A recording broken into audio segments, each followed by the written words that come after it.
The latest beta update was here, and with that we also got the updated kits of Iansan and Varesa.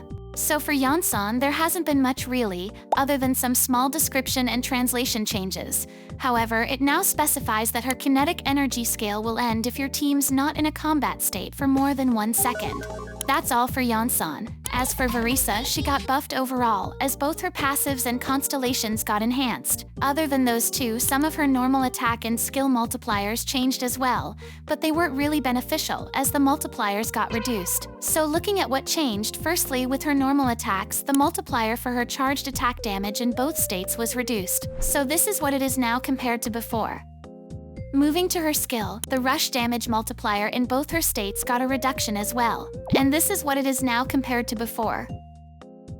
Now going to her passives, her first passive kinda changed, as now it goes like this. So when she performs a plunge attack after using her skill, she'll gain a buff for 5 seconds, which would increase the damage of the plunge by 60% of her attack. And if she's in her fiery state, the plunge damage will be further increased to 150% of her attack. Her second passive got a multiplier change as well, so the attack increase she gets after a nearby party member triggers Night Soul Burst is increased to 35% compared to the 30 before.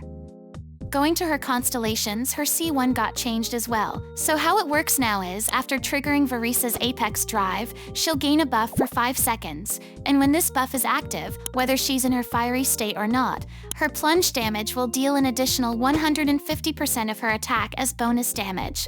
Lastly, the attack increase buff from her C1 has been removed, so it's just the 30% reduction in phlogiston consumption now. However, take this last one with a grain of salt, as there are chances of it getting reverted down the line. And these sum up all the changes this beta. So is this a buff or a nerf? Well, for Iansan, nothing changed at all, and as for Varesa, she got buffed, as her plunging attack playstyle was strengthened with higher scaling.